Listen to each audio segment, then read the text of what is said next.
కర్ణుడు మళ్ళీ పుడతాడా?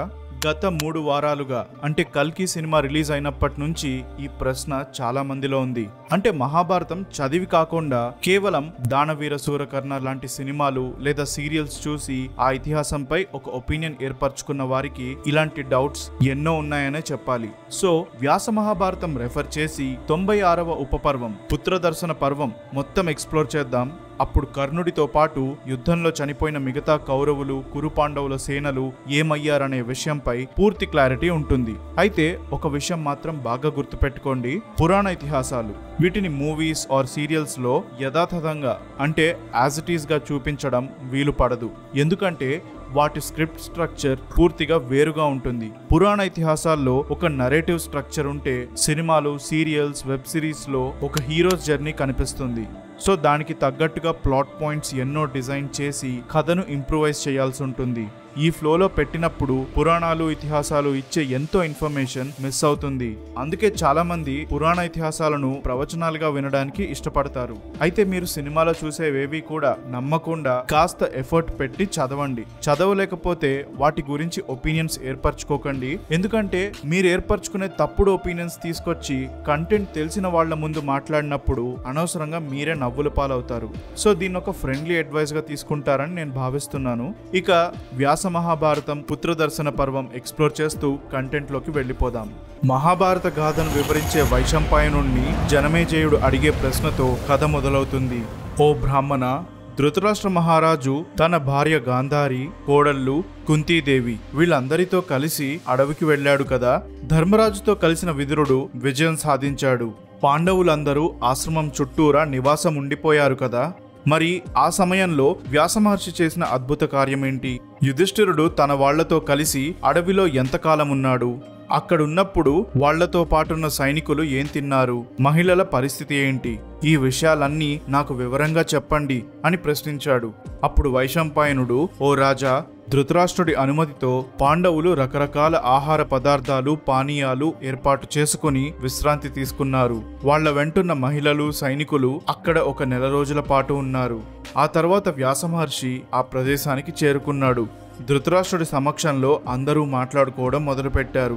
వ్యాసమహర్షి వెంట మిగతా ఋషులు కూడా, అంటే నారద, పర్వత, దేవళ, విశ్వవసు, తుంబుర, చిత్రసేనుడు వీళ్ళందరూ వెళ్లారు. ఇక్కడ చెప్పిన విశ్వవసు, తుంబుర, చిత్రసేన వీళ్ళు నిజానికి గంధర్వులు, కానీ ఇక్కడ ఋషులుగా ప్రస్తావించబడ్డారు. ఈ ధృతరాష్ట్రుడి అనుమతితో ధర్మరాజు ఆచారాలన్నీ పాటించి ఆ ఋషులను పూజించి వాళ్లకు గడ్డిపరిచిన పవిత్రమైన ఆసనాలిచ్చాడు. ఇక అతిథులు కూర్చున్న తరువాత పాండవ, ధృతరాష్ట్ర కుటుంబ సభ్యులు అందరూ కూర్చుని ధర్మం, పురాతన ఋషులు, అసుర దేవతలు వీళ్లకు సంబంధించిన విషయాలు మాట్లాడుకోవడం మొదలుపెట్టారు. ఇక్కడ వ్యాసమహర్షి రచనలో ఉన్న ఒక డీటెయిలింగ్ గమనించాలి. అతిథులుగా వచ్చిన ఋషులు, మహర్షులు కూర్చున్న తర్వాతే ఇంటి సభ్యులు కూర్చున్నారు. అతిథులకు ఎలా మర్యాద చెయ్యాలి అనే అంశాన్ని తన రచనలో ఇలా చూపించారు. రామాయణ మహాభారతాలు చదివితే మనిషి పాటించాల్సిన అలవాట్లు, పద్ధతుల గురించి తెలుస్తాయని ఇందుకే అంటారు. సో ఒకవేళ మీరు రీడర్స్ అయితే ఈ విషయాన్ని గమనించుకొని చదవండి. ఇక పలకరించుకోవడం అంతా పూర్తయ్యాక వ్యాసమహర్షి ఆనందపడుతూ ధృతరాష్ట్రుడితో, రాజా, నీ మనసులో ఉన్న కోరిక నాకు తెలుసు. నీ కొడుకులను తలుచుకొని మనసులో చాలా బాధపడుతున్నావు. అదే దుఃఖం గాంధారి మనసులో కూడా ఉంది. కుంతి, ద్రౌపది, సుభద్ర అందరూ వాళ్ల కొడుకులను పోగొట్టుకుని చాలా బాధపడుతున్నారు. ఈ విషయాలన్నీ నేను గమనించాను. యుద్ధంలో చనిపోయిన వాళ్ళందరూ వచ్చి ఇక్కడే తిరుగుతున్నారని విన్నాను. ఇక నేను మీ అనుమానాలు తీర్చడానికే ఇక్కడికి వచ్చాను. చాలా కాలం పాటు నేను పాటించిన కఠోరమైన ఆచారాలతో ఎంతో తపోశక్తిని పొందాను. దేవతలు, గంధర్వులు, మహర్షులు అందరూ ఈరోజు ఆ శక్తిని చూస్తారు. కాబట్టి సందేహపడకుండా మీకు ఏం కావాలో మీకు మీరుగా నాకు చెప్పండి. అది ఏదైనా సరే నేను చేసి తీరతాను అని అన్నాడు. అప్పుడు ధృతరాష్ట్రుడు కాసేపు ఆలోచించి, మీరు నా మీద ఇంత దయ చూపిస్తున్నందుకు నేను చాలా ధన్యుణ్ణి. నన్ను కలవడానికి బ్రహ్మ సమానమైన ఇంతటి గొప్ప వ్యక్తులు ఇలా ఇక్కడికి వచ్చారన్న విషయం తలుచుకుంటేనే మనసుకి తృప్తి కలుగుతుంది. ఇక మిమ్మల్ని చూశానుగా, నా దోషాలన్నీ పోయి పవిత్రుణ్ణైపోయినట్టుగా భావిస్తున్నాను. ఇకపై నాకు ఎటువంటి భయాలు ఉండవు. మీకు ఒక విషయం చెప్పాలి. నేను నా కొడుకుని ఎంతగానో ప్రేమించాను. అతని బుద్ధి మంచిది కాదు. పెద్ద దుర్మార్గుడైనా కూడా అతన్ని మర్చిపోలేక ఎప్పుడూ తననే గుర్తు చేసుకుంటున్నాను. అదే విషయానికి మనసులో చాలా బాధగా ఉంది. ఇప్పుడు అతనికి ఏమయ్యింది? దుర్బుద్ధితో ఆలోచించి అమాయకులైన పాండవులను బాధించాడు. తన అనుచరులు సైన్య బలగం అంతటినీ ఉపయోగించి హింసాత్మకంగా భూమిని నాశనం చేశాడు. ఎన్నో రాజ్యాల నుంచి ఎంతో మంది గొప్ప గొప్ప రాజులు నా కొడుకుతో చేతులు కలిపారు. వాళ్ళందరూ మృత్యుని చేరుకున్నారు.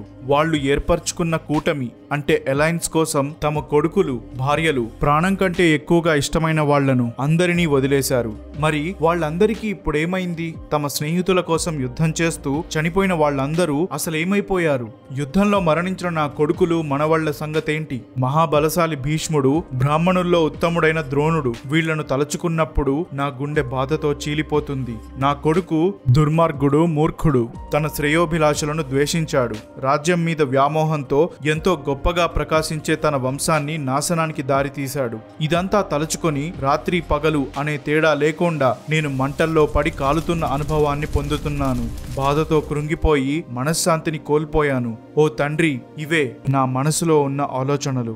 వీటి వల్ల నాకు మనశ్శాంతి అనేదే లేదు అని తన బాధను చెప్పుకున్నాడు. ధృతరాష్ట్రుని మాటలు విన్న గాంధారి తన మనసులో ఆలోచనలు మెదిలి ఆవిడ కంట నీరు కారింది. కుంతి, ద్రౌపది, సుభద్ర, కురువంశ కోడళ్లందరూ బాధపడ్డారు. గాంధారి బాధతో ఉక్కిరి బిక్కిరై అన్ని వైపుల నుంచి బంధించినట్టుగా అనిపించి వ్యాస మహర్షికి చేతులు జోడించి, ఓ ఋషి, ధృతరాష్ట్రుల వారి పుత్రులు చనిపోయి 16 సంవత్సరాలు గడిచాయి. తన కొడుకుల మీద బాధతో ఆయన మనశ్శాంతిని కోల్పోయారు. దీనివల్ల ఆయన నిద్రపోవడం లేదు, కూర్చోవడం లేదు. మీ శక్తులతో యావత్ లోకాలనే సృష్టించగలరు. మరి తన కొడుకులు వెళ్లిన లోకాలను చూపించవచ్చు కదా. తన బంధువులను, కొడుకులను కోల్పోయిన ద్రౌపది కూడా చాలా బాధపడుతుంది. ఇక్కడున్న వారందరిలో తనంటే మీకు చాలా ఇష్టం. కృష్ణుడి చెల్లెలు సుభద్ర కూడా తన కొడుకు చనిపోయాడన్న విషయాన్ని తలుచుకొని బాధపడుతుంది. ఇదిగో భూరిశ్రవుడి భార్య, తను కూడా ఎంతో దుఃఖంలో మునిగిపోయింది. భర్తను పోగొట్టుకున్న బాధతో కనీసం ఒక్కచోట కూడా కుదురుగా కూర్చోలేకపోతుంది. తన మామగారు బహ్లికుడు కురువంశాన్ని విస్తరింపజేసిన గొప్ప వీరుడు. బహ్లికుడి కొడుకు భూరిశ్రవుడు, భూరిశ్రవుడి కొడుకు సోమదత్తుడు. ఇలా మొత్తం 3 తరాల వారు యుద్ధంలో చనిపోయారు. యుద్ధంలో వెనుతిరగని నా 100 మంది అందమైన కొడుకులు తమ ప్రాణాలు కోల్పోయారు. ఇక్కడ ఆ యోధుల 100 మంది భార్యలున్నారు. వాళ్ళు కేవలం భర్తలనే కాదు, కొడుకులను కూడా పోగొట్టుకుని చాలా బాధపడుతున్నారు. ఇవన్నీ ఆలోచిస్తూ నేను, నా భర్త దుఃఖిస్తున్నాం. మా మామగారు, సోమదత్తుడు, ఎందరో మహారథులు, ఇలాంటి వాళ్ళందరూ యుద్ధంలో పోరాడారు. మరిప్పుడు వాళ్ళందరికీ ఏమయ్యింది? మీరు దయతలిస్తే నా భర్త బాధను పోగొట్టగలరు. ఆయనే కాదు, మీ కోడళ్లమైన మేము కూడా మా బాధల నుంచి విముక్తి పొందడానికి ఇదే సరైన సమయం అని ప్రాధేయపడింది. గాంధారి అలా మాట్లాడుతున్నప్పుడు కుంతి తనకు సూర్య భగవాను నుంచి రహస్యంగా పుట్టిన కొడుకుని గుర్తు చేసుకుంది. వ్యాసమహర్షి దూరం నుంచి చూసి తన బాధను అర్థం చేసుకున్నాడు. ఆవిడ అలా మదన పడటం గమనించి, కుంతి, నీ మనసులో కష్టమేంటో, నీకు ఏం కావాలో చెప్పు అని అడిగాడు. దానికి కుంతి నమస్కరించి తన గతం గురించి చెప్పడానికి సిగ్గు అడ్డం వచ్చినా కూడా దాన్ని పక్కకు పెట్టేసి గతంలో జరిగిన సంఘటన వివరించడం మొదలుపెట్టింది. ఓ మహర్షి, మీరు నాకు మామగారవుతారు కాబట్టి మీరు నాకు దేవుడి కంటే ఎక్కువ. నేను చెప్పే నిజాలు వినండి. ఒకప్పుడు దూర్వాసుడనే బ్రాహ్మణుడు భిక్షను ఆశ్రయిస్తూ నా తండ్రి దగ్గరకు వచ్చాడు. అతనికి ముక్కు మీద కోపం. నేను నా పవిత్రత, నిరాడంబరత, స్వచ్ఛమైన మనసుతో అతనికి ఆహారం అందించి సంతోషింపజేశాను. కొన్ని సందర్భాల్లో నాకు ఆయన పట్ల కోపం వచ్చినా కూడా నేను శాంతంగా ఉన్నాను. దానికి అతను ప్రసన్నుడై నాకొక వరాన్ని ప్రసాదిస్తానని, నేను ఆ వరాన్ని ఖచ్చితంగా స్వీకరించాల్సిందేనని చెప్పాడు. ఎక్కడ ఆ బ్రాహ్మణుడు నన్ను శపిస్తాడేమోనని భయపడి తప్పక ఒప్పుకున్నాను. అప్పుడు దూర్వాసముని, కుంతి, నువ్వా ధర్మదేవతకే తల్లివవుతావు. నువ్వు ఏ దేవతను తలుచుకుంటే ఆ దేవత నీ ఎదుట తక్షణమే వచ్చి తనను పోలిన కొడుకుని నీకు ప్రసాదిస్తాడు అని వరం గురించి చెప్పి దాన్ని నాకు ప్రసాదించి మాయమైపోయాడు. కాసేపు అతని మాటలకు ఆశ్చర్యపోయి అలా ఉండిపోయాను. కాని ఆయన నాకు నేర్పించిన మంత్రాన్ని మాత్రం మర్చిపోలేకపోయాను. ఒకరోజు నేను భవనంలో నేలపై కూర్చొని ఉదయిస్తున్న సూర్యుడిని చూశాను. అప్పుడు అనుకోకుండా దూర్వాసముని చెప్పిన మంత్రాన్ని గుర్తు చేసుకుని సూర్య భగవానుణ్ణి తలుచుకున్నాను. అప్పటికి నేనింకా చిన్నపిల్లనే కావడంతో నేను చేస్తున్న పని వల్ల కలిగే పాపాన్ని గ్రహించలేకపోయాను. అంతలోనే సూర్యుడు నా ఎదుట ప్రత్యక్షమయ్యాడు. తన శరీరం 2 భాగాలుగా, ఒకటి ఆకాశానికి ఇంకొకటి భూమి కోసం విడదీసినట్టు అనిపించింది. ఒకరు లోకాలకు ప్రకాశాన్ని అందిస్తే ఇంకొకరు నాకు పుత్రుడిగా ఏర్పడ్డాడు. అది చూసి నేను వణికిపోతే సూర్యుడు నా నుంచి ఈ వరాన్ని స్వీకరించు అని చెప్పాడు. నేను అతనికి నమస్కరించి ఇక్కడి నుంచి వెళ్ళిపోండి అని బ్రతిమాలాను. నువ్విలా పిలిచి వెనక్కి వెళ్ళిపోమ్మనడం సరైన పని కాదు, అది క్షమించరాని నేరం. ఫలితంగా నీకు ఈ వరాన్ని ఇచ్చిన బ్రాహ్మణుడితో పాటు నిన్ను కూడా భస్మం చేయాల్సి ఉంటుంది అని వరం తిరస్కరిస్తే ఎదురయ్యే శిక్షను వివరించాడు. కుంతి ఉన్న పరిస్థితిలో ఆ వరాన్ని కాదనుకోవడం అంటే శిశువుని హత్య చేయడమే అవుతుంది. అది నేరం కాబట్టి సూర్యుడు శిక్షిస్తానన్నాడు. ఇక కుంతి మాట్లాడుతూ, నా కోసం కాకపోయినా వరమిచ్చిన బ్రాహ్మణుడినైనా కాపాడాలన్న ఉద్దేశంతో నేను అంగీకరించక తప్పలేదు. ఆ ముని ఏ తప్పు చెయ్యలేదు, అందుకే అతన్ని రక్షించాలనుకున్నాను. అదే ఉద్దేశంతో మీలాంటి కొడుకును నాకు ప్రసాదించండి అంటూ వరమడిగాను. అప్పుడు అతను తన తేజస్సుని నాలో ప్రవేశింపజేశాడు. ఇక్కడ ఎటువంటి లైంగిక సంబంధం ఏర్పడలేదు. ఆ విషయంపై వచ్చే క్లారిటీ వ్యాసమహర్షి మాటల్లో ఉంటుంది. సో వెంటనే కన్క్లూజన్కి వచ్చేకండి. ఇక కుంతి మాట్లాడుతూ, త్వరలోనే నాకొక కుమారుడు జన్మిస్తాడని సూర్యభగవానుడు చెప్పి వెళ్ళిపోయాడు. ఆ సమయంలో నేను అంతఃపురం లోపలే ఉన్నాను. ఆ నిజాన్ని నా తండ్రికి తెలియకుండా దాచిపెట్టాలనుకున్నాను. ఈ విధంగా నాకు కర్ణుడు రహస్యంగా జన్మించాడు. పెళ్లి కాకుండానే తల్లయిందని తెలిస్తే సమాజం నన్ను నీచంగా చూస్తుందని, నా తండ్రిని హేళన చేస్తారని భయపడి కర్ణుణ్ణి ఒక పెట్టెలో పెట్టి నీటిలో వదిలేశాను. దూర్వాసముని చెప్పినట్టుగానే దేవత వరప్రభావంతో నేను మళ్లీ నా కన్యత్వాన్ని తిరిగి పొందాను. నేను నిజంగానే మూర్ఖురాలిని. కర్ణుడు నా కొడుకని తెలిసి కూడా అతన్ని పట్టించుకోలేదు. ఆ బాధ నన్ను కృంగి కృషించిపోయేలా చేసింది. ఇది పాపమో కాదో అని నాకు తెలీదు. నేను జరిగిందంతా మీకు చెప్పేశాను. అలా ఎన్నో బాధలు పడిన నా కొడుకు కర్ణుడు ఇప్పుడు ఎలా ఉన్నాడో ఒక్కసారి చూపించి ఈ బాధ నుంచి మీరే నాకు విముక్తి ప్రసాదించాలి. అలాగే అతని మనసులో ఏముందో కూడా నేను తెలుసుకోవాలి. దయచేసి మా కోరికలు నెరవేర్చండి అని అడిగింది. అప్పుడు వ్యాసమహర్షి ఆమెతో, ఈ వరం పొందడానికి నీకు పూర్తి అర్హత ఉంది. నువ్వు కోరిన విధంగానే అంతా జరుగుతుంది. నీకు ఎలాంటి పాపం అంటుకోలేదు. కర్ణుడికి జన్మనిచ్చిన తరువాత నువ్వు మళ్లీ కన్యగా మారావు. మనుషుల శరీరాల్లోకి దేవతలు తమ తేజస్సుని ఎన్నో విధాలుగా ప్రవేశింపజేయగలుగుతారు. దేవతలు కేవలం సంభోగం ద్వారా కాకుండా మనసులో సంకల్పించుకోవడం, కళ్లతో చూడటం, తాకడం, ఆఖరికి మాటలు మాట్లాడి కూడా సంతానాన్ని ఉత్పత్తి చేయగలరు. అలా సూర్యుడి తేజస్సు నీ గర్భంలోకి ఎటువంటి లైంగిక సంబంధం లేకుండానే ప్రవేశించింది. దేవతల ధర్మం, మనుషుల ధర్మం రెండూ వేరు, రెండూ ఒకటే అనుకొని భ్రమపడకూడదు. ఓ కుంతి, ఇప్పుడు నీకంతా తెలిసింది కదా, ఇక ప్రశాంతంగా ఉండు. ఎవరైతే దృఢంగా ఉండగలుగుతారో వాళ్లకు ఔషధాలు ఫలిస్తాయి, పవిత్రత, ధర్మం అన్నీ ప్రాప్తిస్తాయి అని చెప్పాడు. ఆ తర్వాత వ్యాసమహర్షి గాంధారితో మాట్లాడుతూ, ఓ గాంధారి, నువ్వు నీ కొడుకులు, సోదరులు, స్నేహితులు, కోడళ్ల భర్తలు అందరినీ చూడగలుగుతావు. వాళ్ళందరూ నిద్ర నుంచి లేచిన వారిలా కనిపిస్తారు. కుంతి కర్ణుణ్ణి, సుభద్ర తన కొడుకు అభిమన్యుణ్ణి చూస్తుంది. ద్రౌపది తన 5 కొడుకులను, తండ్రిని, సోదరులను చూస్తుంది. ధృతరాష్ట్రుడు, కుంతి, నువ్వు ఇలా నన్ను అడగకముందే నేను ఇదే పని చెయ్యాలనుకున్నాను. మీరు చనిపోయిన ఆ యోధుల గురించి బాధపడకూడదు. వాళ్ళు క్షత్రియ ధర్మం ప్రకారం నడుచుకొని అదే విధంగా యుద్ధంలో మరణించారు. ఇది దైవ కార్యాలను నెరవేర్చడం కోసం విధి ఆడిన నాటకం. ఇక్కడ వ్యాసమహర్షి ధర్మస్థాపన అనే పాయింట్ ని ఉద్దేశించాడు. వాళ్ళందరూ దేవతల అంశలుగా భూమిపై జన్మించిన అవతారాలు. వారిలో గంధర్వులు, అప్సరసలు, పిశాచులు, రాక్షసులు, పవిత్రమైన వాళ్ళు, సిద్ధులు, దేవర్షులు ఇలా ఎందరో ఉన్నారు. అంతేకాదు దేవతలు, దానవులు, గొప్ప ఋషులు కూడా ఉన్నారు. కురుక్షేత్రంలో వారందరూ మరణించారు. ఎంతో తెలివైన గంధర్వరాజు అంటే గంధర్వులకు రాజు ఈ జన్మలో మానవలోకంలో నీ భర్త ధృతరాష్ట్రుడిగా జన్మించాడు. వీరుడైన పాండు భారీ సంఖ్యల్లో ఉండే మారుతుల్లో ఒకడు. విదుర, యుధిష్ఠిర ఇద్దరు యమధర్మరాజులోని భాగాలుగా జన్మించారు.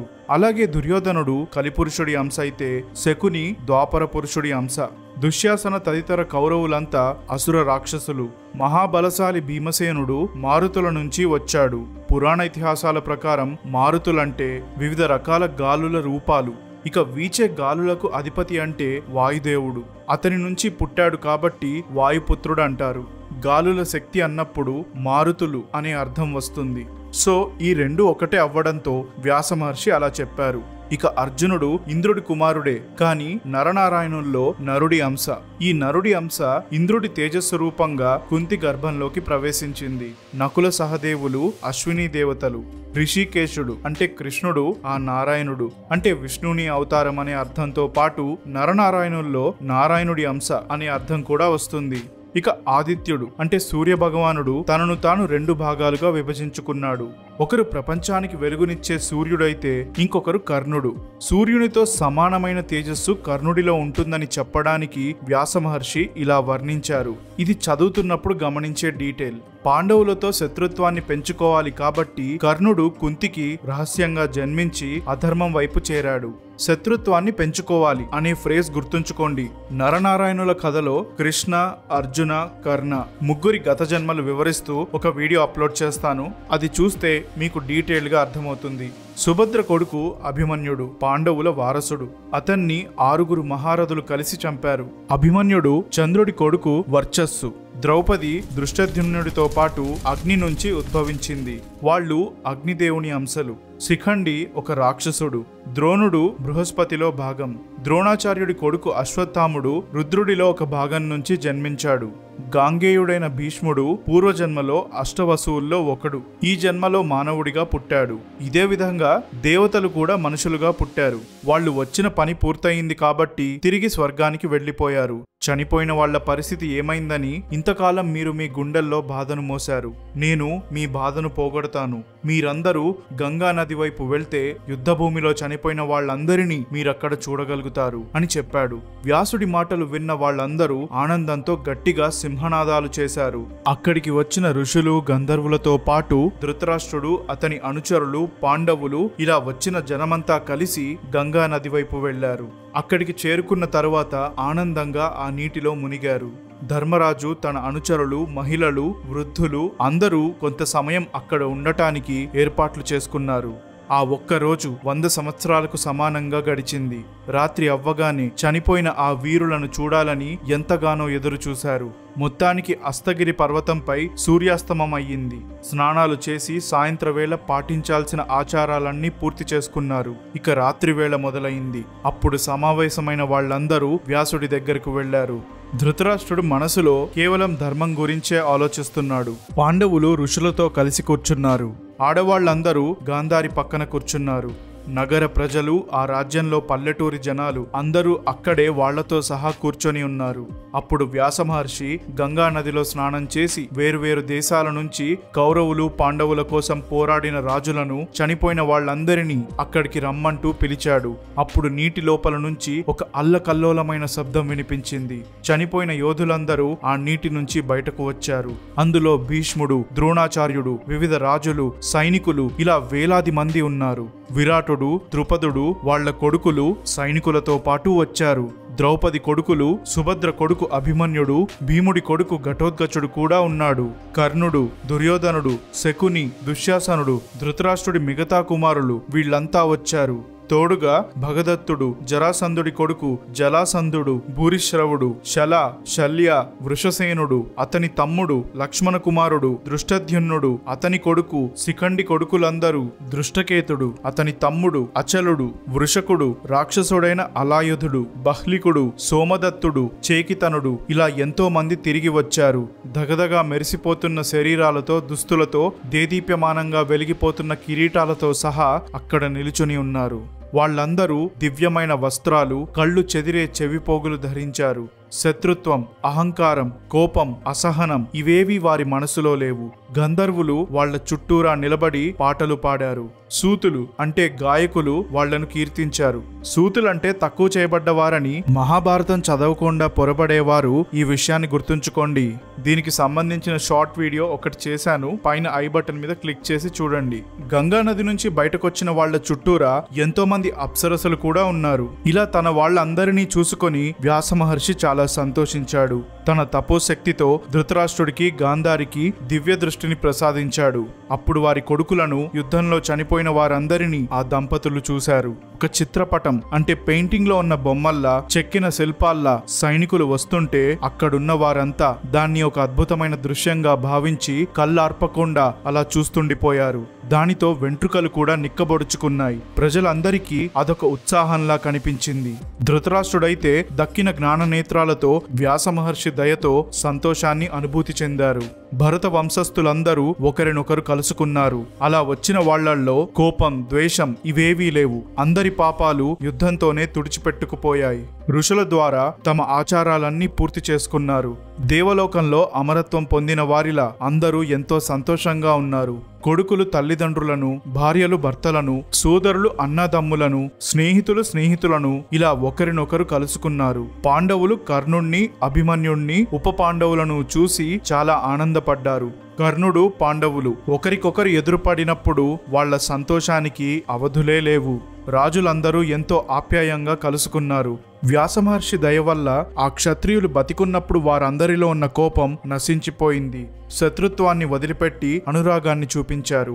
ఈ విధంగా కురువంశస్థులతో పాటు మిగతా వాళ్లందరూ తమ పెద్దలు, బంధువులు, కొడుకులను కలిశారు. మనసుని సంతోషంతో నింపుకొని ఆ రాత్రంతా గడిపేశారు. రాజులందరూ ఎంతో సంతృప్తి చెంది స్వర్గంలో ఉన్నట్టుగా అనుభూతి చెందారు. బాధ, భయం, కోరికలు, కీర్తి ఇవేవీ లేవు. తండ్రి, సోదరులు, భర్త, కుమారులు వీళ్ళందరినీ కలుసుకుని ఆడవాళ్లందరూ అప్పటి వరకు పడ్డ బాధంతా మర్చిపోయి ఎంతో సంబరపడ్డారు. వీరులు తమ భార్యలతో కలిసి ఆ రాత్రంతా సుఖంగా గడిపారు. ఒకరినొకరు గుండెలకు హత్తుకొని వాళ్ళు ఎక్కడి నుంచి వచ్చారో అక్కడికి తిరిగి వెళ్లిపోయారు. ఈ యోధులందరూ తిరిగి వెళ్లడానికి ఋషులు తగిన ఏర్పాట్లన్నీ సిద్ధం చేశారు. ఇక అందరూ చూస్తుండగానే చిటికలో వాళ్ళు అదృశ్యమైపోయారు. 3 పాయలుగా ఉన్న పవిత్రమైన నదిలో ఆ యోధులందరూ తమ రథాలు, ఆభరణాలతో సహా మునిగిపోయారు. అలా తిరిగి తమ నివాసాలకు చేరుకున్నారు. కొంతమంది దేవలోకానికి, ఇంకొంతమంది బ్రహ్మ, వరుణ, కుబేర లోకాలకు వెళ్లారు. అక్కడున్న రాజుల్లో కొంతమంది వైవస్వత లోకానికి వెళ్తే మరికొంతమంది రాక్షస, పిశాచ లోకాలకు వెళ్లారు. ఇంకొందరు ఉత్తర కురులోకానికి వెళ్లారు. వాళ్ళందరూ వెళ్లిన తీరు ఎంతో అద్భుతం. కొంతమంది అయితే అమరులతో కలిసి వెళ్లిపోయారు. మరికొంతమంది వాళ్ల అనుచరులను వెంట పెట్టుకుని వెళ్లారు. ఇలా జరుగుతున్నంతసేపు వ్యాసమహర్షి నీటిలోనే నిలబడి ఉన్నాడు. అందరూ వెళ్లిపోయిన తరువాత భర్తలను కోల్పోయిన క్షత్రియ మహిళలను చూసి, మీ భర్తలు వెళ్లిన లోకాలకు చేరుకోవాలనిపిస్తే స్త్రీలందరూ త్వరగా మనసులో నమ్మకంతో ఈ గంగా నదిలోకి వచ్చి మీకు మీరుగా మునగండి అని చెప్పాడు. అతని మాటలు విన్న ఆడవాళ్లందరూ వినయ విధేయతలతో వారి భర్తలను అనుసరిస్తూ గంగా నదిలోకి దిగారు. అప్పుడు ఆ స్త్రీల ఆత్మలు వారి మానవ శరీరాల నుంచి వేరుపడి తమ భర్తలు చేరిన ప్రదేశాలకు వెళ్లి ఆడవాళ్లు కూడా ముక్తిని పొందారు. ఇక అక్కడితో వాళ్లకు దివ్య రూపాలు వచ్చాయి. దివ్యమైన ఆభరణాలు, నగలు, దండలతో అలంకరించబడ్డారు.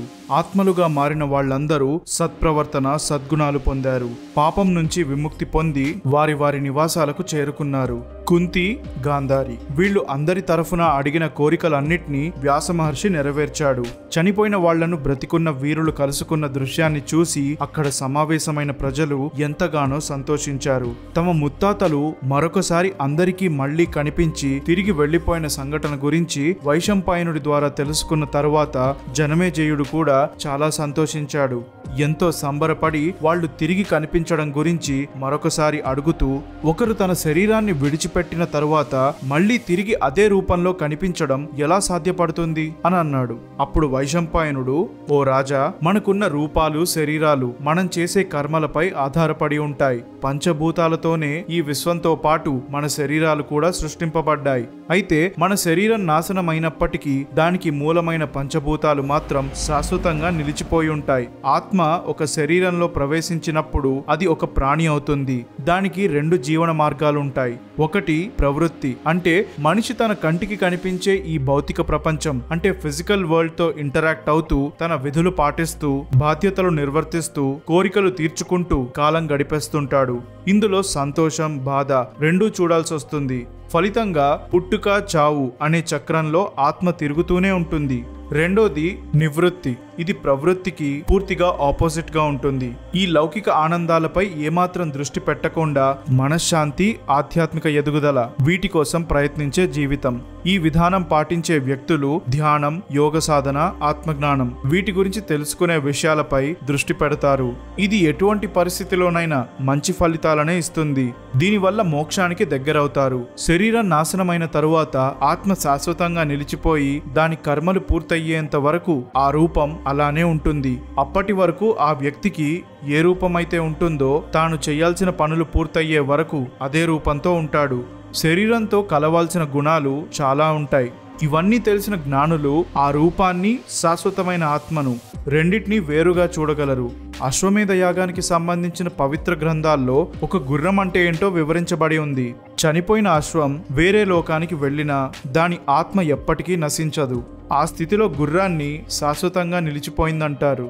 యజ్ఞయాగాదుల్లో దేవతలను ప్రసన్నం చేసుకోవడానికి కొన్ని పనులు చేస్తారు. అందులో జంతువులను నైవేద్యంగా బలి ఇచ్చి సమర్పిస్తారు. భౌతికంగా చూడటానికి ఒక జంతువు చనిపోయిందంటారు, కానీ నిజానికి దాని అస్తిత్వం మరో ప్రదేశంలో నిక్షిప్తమై ఉంటుంది. పంచభూతాల కలయికతో తయారైన ఈ శరీరాన్ని ఎప్పటికీ శాశ్వతంగా నిలిచిపోయే ఆత్మను కలిపి చూస్తే ఆ వ్యక్తికి పూర్తి జ్ఞానం లేదని అర్థం. ఆత్మ, శరీరం రెండూ వేరు. భగవద్గీతలో కృష్ణుడు కూడా ఇటువంటి విషయాన్నే చెప్తూ మనిషి దుస్తులు మార్చినట్టుగా ఆత్మ శరీరాలు మారుస్తుందని చెప్తాడు. ఆఖరిలో ఈ ఆత్మ శాశ్వతంగా నిలిచిపోయే పరమాత్మను చేరుకుంటుంది. అలా వెళ్లే దారిలో చేసిన కర్మల ప్రకారం వివిధ లోకాలను పొందుతుంది. ఈ విషయం అర్థం చేసుకోకుండా చనిపోయిన వారి గురించి ఆలోచిస్తూ బాధపడే వ్యక్తులు మూర్ఖులవుతారు. ఒక వ్యక్తి ఎప్పుడైనా సరే బంధాలు అన్నిటికీ అతీతంగా ఉండాలి. అసలు బంధాలతో అనురాగం అనేదే లేకపోతే సాంగత్యం అంటే అసోసియేషన్ ఉండదు. అలా అనుబంధం పెంచుకోవడం వల్ల ఆఖరికి దుఃఖమే మిగులుతుంది. ఏది శాశ్వతమో ఏది అశాశ్వతమో గ్రహించిన వ్యక్తికి అహంభావం ఉండదు. తన బుద్ధితో ఈ రెండిటి మధ్య ఉన్న తేడాను చూసినప్పుడు మాయ కలిగించే అయోమయం నుంచి బయటపడతాడు. ఒక జీవి అదృశ్య స్థితి నుంచి మొదలయ్యి తిరిగి అదే అదృశ్య స్థితికి చేరుకుంటుంది. ఆత్మ అనే అస్తిత్వంతో చూసినప్పుడు నేనెవరో అతనికి అంటే మరో ఆత్మకు తెలియదు, అలాగే అతనెవరో నాకు తెలియదు. అలాగని ఇద్దరి మధ్య ఎటువంటి బంధం లేకుండా కూడా నేను లేను. ఒక మనిషి తన మనసుపై అదుపు లేకుండా కర్మలు చేస్తే అదే రూపంలో ఉన్నప్పుడు వాటి ఫలితాలు కూడా అనుభవించాలి. అది మంచైనా చెడైనా.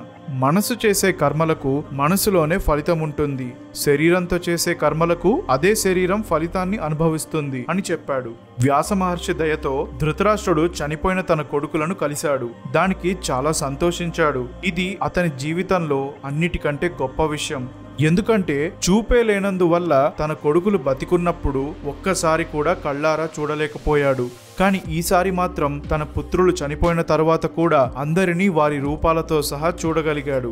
ధృతరాష్ట్రుడికి ధర్మంతో పాటు యజుర్వేదంలో బ్రహ్మోపనిషత్తు చెప్పే జ్ఞానమేంటో బాగా తెలుసు. వ్యాస మహర్షిని కలిసిన తరువాత విదురుడు విజయ మార్గం వైపు దూసుకు వెళ్లాడు. అదేవిధంగా ధృతరాష్ట్రుడు కూడా ఇక్కడ తన జీవితంలో విజయాన్ని సాధించాడు. ఈ విషయాలన్నీ విన్న తర్వాత జనమేజయుడు, ఒకవేళ వ్యాస మహర్షి నా తండ్రిని తాను బతికున్నప్పుడున్న రూపం, వస్త్రాలు, వయసుతో సహా చూపించగలిగితే నేను మీరు చెప్పిందంతా నమ్ముతాను. అలా జరిగితే నమ్మడమే కాదు, నేను విజయాన్ని పొందిన వాడిని కూడా అవుతాను.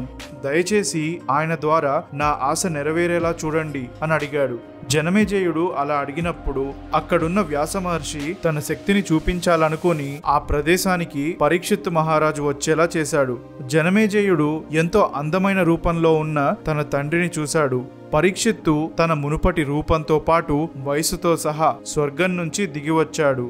అతనితో పాటు శమీకుడు, అతని కొడుకు శృంగి, వాళ్ల అనుచరులు కూడా వస్తున్న దృశ్యాన్ని జనమేజయుడు చూశాడు. ఈ పరీక్షిత్తు మహారాజు గురించి చెప్పాలంటే గతంలో శమీకముని మెడలో చచ్చిన పాముని వేశాడు. దానికి ఫలితంగా శమీకముని కొడుకు శృంగి కోపగించుకుని తక్షక అనే పాము కాటు వేయడంతో పరీక్షిత్తు మహారాజు చనిపోతాడని శపించాడు. ఈ శాపం ఫలించి జనమేజయుడు రాజ్యాధికారం చేపట్టినప్పుడు సర్పాలన్నిటినీ నాశనం చెయ్యడానికి సర్పయాగం చేశాడు. మధ్యలో జరత్కారు మహర్షి కుమారుడు అస్తిక ముని జోక్యం చేసుకోవడంతో తక్షకుడు తప్పించుకున్నాడు. ఈ విషయం గురించి డీటెయిల్ గా మరో వీడియోలో తెలుసుకుందాం. ఇక యాగంలో చివరి ఆచారాలు పాటించిన తరువాత జనమేజయుడు చాలా సంతోషించాడు. ఆ పూట జనమేజయుడు స్నానం చేసి తన తండ్రిని ఒక చంటి పిల్లాడిలా ఉద్దేశిస్తూ స్నానం చేయించాడు. తరువాత అక్కడున్న అస్తిక మునితో, ఓ అస్తిక, నేను చేసిన ఈ యజ్ఞం గొప్ప అద్భుతాలు చూసిందని నా ఉద్దేశం. నా బాధలు పోగొట్టే నా తండ్రిని కూడా నేనిప్పుడు చూడగలిగాను. అదంతా ఈ యజ్ఞ ఫలితమే అని అన్నాడు. అప్పుడు అస్తికుడు మాట్లాడుతూ, వ్యాస మహర్షి పూర్వకాలం నుంచి ఉన్న గొప్ప తపోసంపన్నుడు. ఎవరి యజ్ఞంలో తాను ప్రత్యక్షంగా ఉంటాడో ఆ వ్యక్తి లోకాలన్నిటినీ జయిస్తాడు. నువ్వు ఆయన గురించి ఎన్నో విషయాలు వినుంటావు. సర్పాలు బూడిదగా మారి నీ తండ్రి అడుగుజాడలను అనుసరించాయి. నువ్వు సత్యానికి కట్టుబడి ఉండటం వల్ల తక్షకుడు కూడా విముక్తి పొందాడు. ఋషులు అందరినీ పూజించి ఆ పరీక్షిత్తు అంతిమ స్థితిని కూడా చూశావు. ఈ పాప వినాశనం గురించి వినడం వల్ల నువ్వు గొప్ప ధర్మాన్ని మూటకట్టుకున్నావు. గొప్పవాడైన వేదవ్యాసుణ్ణి చూశాక నీ మనసు ఊరట పొందింది. ధర్మాత్ములుగా ఉంటూ మంచి పనులు చేసి వాళ్లను దర్శించినప్పుడు ఆ వ్యక్తి పాపాలన్నీ నశిస్తాయి. అలాంటి వారికి తల వంచి నమస్కరించాలి అనన్నాడు. ఇలా అస్తికుడు చెప్పిన విషయాలన్నీ జనమేజయుడు విని అతనికి నమస్కరించి సత్కరించాడు. ఆ తరువాత అడవిలో ఉన్న పూర్వీకుల నివాసం గురించి మిగతా విషయాలు చెప్పమని వైశంపాయనుణ్ణి అడుగుతూ ధృతరాష్ట్రుడు అతని కొడుకులను, మనవళ్లను, వాళ్ల స్నేహితులు, అనుచరులతో సహా అందరినీ చూశాడు. ఆ తర్వాత అతను, యుధిష్ఠిర మహారాజు ఏం చేశారు అని అడిగాడు. దానికి వైశంపాయనుడు వివరిస్తూ, తన కొడుకులను మళ్లీ చూడటం అనేది ఎంతో అద్భుతమైన విషయం. అది చూసిన తరువాత ధృతరాష్ట్రుడు బాధ నుంచి విముక్తి పొంది తిరిగి తన ఆశ్రమానికి వెళ్లాడు. ధృతరాష్ట్రుడి అనుమతి తీసుకొని సామాన్య ప్రజలు, ఋషులు తిరిగి వెళ్లిపోయారు. పాండవులు కూడా వాళ్ల భార్య ద్రౌపది సైనికులతో తిరిగి వెళ్లారు. అప్పుడు వ్యాస మహర్షి, ఓ ధృతరాష్ట్ర, నేను చెప్పేది విను. ఎంతో గొప్పవాళ్లైన పురాతన ఋషుల నుంచి నువ్వు జ్ఞానాన్ని పొందావు. వాళ్ళు నీకంటే పెద్దవాళ్లు, అనుభవజ్ఞులు, చక్కటి జ్ఞానమున్నవారు, ఉన్నతమైన వంశాల్లో పుట్టినవారు. వాళ్లకు వేదాంగాలు బాగా తెలుసు. ధర్మశాస్త్రాలతో పాటు పురాతన గ్రంథాలపై కూడా పూర్తి అవగాహన ఉంది. అందరూ నీకు ఎన్నో పురాణాలు వివరించారు. మరి నీ మనసులో ఏదైనా బాధ ఉందా? వివేకవంతుడు ఎటువంటి దురదృష్టానికి బాధపడకుండా ఉంటాడు. దేవతల గురించి అన్నీ తెలిసిన నారదుడు వాళ్ల రహస్యాన్ని కూడా నీకు చెప్పాడు. నీ కొడుకులు క్షత్రియ ధర్మాన్ని పాటించిన తరువాత మరణించారు. యుద్ధంలో ఆయుధాలతో పవిత్రతను పొంది శుభప్రదమైన అంతాన్ని చూశారు. నీ కుమారులు వాళ్లకు నచ్చినట్టుగా ఆనందంగా తిరుగుతూ ఉండటం చూశావు. తన సోదరులు, వాళ్ల భార్యలు, శ్రేయోభిలాషులతో సహా ధర్మరాజు నీ ఆదేశాల కోసం ఎదురు చూస్తున్నాడు. అతన్ని తన రాజ్యానికి వెళ్లి పరిపాలన చేసుకోనివ్వు. పాండవులు ఈ అడవిలో నెల రోజుల పైనే ఉన్నారు. రాజ్యాన్ని ఎలాంటి పరిస్థితిలోనైనా జాగ్రత్తగా రక్షించుకోవాలి. ఇటువంటి పరిస్థితిలోనే చాలా మంది రాజ్యాన్ని ఆక్రమించుకోవాలని చూస్తుంటారు అని చెప్పాడు. ధృతరాష్ట్రుడు అతని మాటలు విన్న తరువాత ధర్మరాజుని పిలిచి, యుధిష్ఠిరా, నువ్వు నీ తమ్ముళ్ళు ఒకసారి నేను చెప్పేది వినండి. మీ దయ వల్ల నాకు ఇకపై ఎటువంటి బాధలు ఉండవు. గతంలో హస్తినాపురంలో మనం కలిసున్నప్పుడు నేను ఎంత సంతోషంగా ఉన్నానో అంతే సంతోషంగా ఇప్పుడున్నాను. ఎటువంటి కోపద్వేషాలు నాకు లేవు. ఒక కొడుకు నుంచి పొందే తృప్తి నీ నుంచి పొందాను. కానీ ఇప్పుడు మీరంతా త్వరగా వెళ్లిపోవాల్సిన సమయం వచ్చింది. ఇప్పటికే నేను పాటించిన కఠోర పద్ధతులతో నా శరీరం బాగా సన్నగిల్లిపోయింది. కానీ నిన్ను కలిశాక ఆ బాధలన్నీ పోయాయి. నీ తల్లులైన కుంతి, గాంధారులు కూడా కేవలం ఆకులు మాత్రమే ఆహారంగా స్వీకరిస్తూ ప్రశాంతంగా ఉంటున్నారు. వాళ్ళు కూడా నాలాగే కఠినమైన ఆచారాలు పాటిస్తున్నారు. ఇక ఆ ఇద్దరూ కూడా ఎక్కువ కాలం బ్రతకరు. దుర్యోధనుడితో పాటు మిగతా వాళ్ళందరూ పైలోకాలకు చేరుకోవడం మేము చూశాం. వ్యాసుడి తపోశక్తి, నువ్వు ఇక్కడికి రావడం, వీటి వల్లే ఇదంతా సాధ్యపడింది. నేను ఇంతకాలం బ్రతకడానికి గల కారణం ఇప్పుడు నెరవేరింది. ఇక నేను మరిన్ని కఠినమైన తపస్సులు చేయడానికి నాకు అనుమతినివ్వు. పూర్వ ఆచారాలు, మన వంశ కీర్తి ప్రతిష్టలు ఇవన్నీ ఇప్పుడు నీ మీద ఆధారపడి ఉన్నాయి. ఈ రోజో రేపో ఆలస్యం చెయ్యకుండా రాజ్యానికి బయలుదేరండి. రాజులు పాటించాల్సిన నియమాల గురించి నువ్వు చాలా వినే ఉంటావు. నీకు అన్నీ తెలుసు, ఇంకా నీకు చెప్పడానికి ఏమీ లేదు అని అన్నాడు. అప్పుడు యుధిష్ఠిరుడు అతనితో, పెదనాన్న, మీరు నన్నిలా వదిలేయకూడదు. నాకు ఆ అర్హత లేదు. వాళ్లకు కావాలంటే నా సోదరులు అనుచరులు ఇక్కడి నుంచి వెళ్లిపోతారు. నేను నీకు నా తల్లులకు సేవ చేస్తూ ఇక్కడే ఉండిపోతాను అని చెప్పాడు. ధర్మరాజు మాటలు విన్న గాంధారి, నాయనా, నువ్వలా మాట్లాడకూడదు. నా మాట విను. కురువంశం తాత ముత్తాతల నుంచి వస్తున్న ఆచారాలు అంతా ఇప్పుడు నీ బాధ్యత. నువ్విక్కడి నుంచి వెళ్ళక తప్పదు. ఇప్పటికే మాకు చాలా సేవలు చేశావు. ధృతరాష్ట్రుల వారు నీకు నీ కర్తవ్యాలు బోధించారు. నువ్వు మీ పెదనాన్న మాటలు వినాలి అంటూ నచ్చజెప్పింది. వాళ్ల మీదున్న ఆప్యాయతతో ధర్మరాజు తన కళ్ళ నుంచి కారుతున్న కన్నీళ్లను తుడుచుకున్నాడు. ఏడుస్తూ కుంతితో, పెదనాన్నగారు, గాంధారిమాత నన్ను ఇక్కడి నుంచి తరిమేయాలని చూస్తున్నారు. నేను ఎప్పుడూ కూడా మీ మాట జవదాటలేదు. నిర్దాక్షిణ్యంగా మిమ్మల్ని ఇలా వదిలేసి నేను ఎలా వెళ్ళగలను? అలా అని మీ తపస్సుకి కూడా నేను భంగం కలిగించాలని అనుకోవడం లేదు. మీరు చేసే ఈ కఠోర ఆచారాల తపస్సుల కంటే మించినవి ఏవీ లేవు. వాటి నుంచే మనిషికి గొప్పతనం వస్తుంది. ఒకప్పటిలాగా ఇప్పుడు నా మనసు రాజ్యం వైపు వెళ్ళడం లేదు. ఇప్పుడు నా మనసంతా తపస్సు చెయ్యాలని ఆలోచిస్తుంది. ప్రపంచమంతా నాకిప్పుడు శూన్యంగా కనిపిస్తుంది. బంధువులు కొందరే మిగిలారు. ఇంతకు ముందులా మన సైన్యం బలంగా లేదు. పాంచాలులు చాలా వరకు తగ్గిపోయారు. కేవలం కన్యలు మాత్రమే మిగిలారు. వాళ్ల వంశాన్ని మళ్లీ నిలబెట్టే వాళ్ళు నాకు కనిపించడం లేదు. ద్రోణాచార్యుల వారు ఒక్కరే వాళ్ళందరినీ బూడిద కుప్పగా మార్చేశారు. ఇక మిగిలిన కొందరిని కూడా అతని కొడుకు అశ్వత్థాముడు రాత్రికి రాత్రే సంహరించేశాడు. చేది, మత్స్యులు కూడా మునుపటిలా లేరు. వాసుదేవుడి చక్రం వల్ల వృష్ణులు మాత్రం రక్షించబడ్డారు.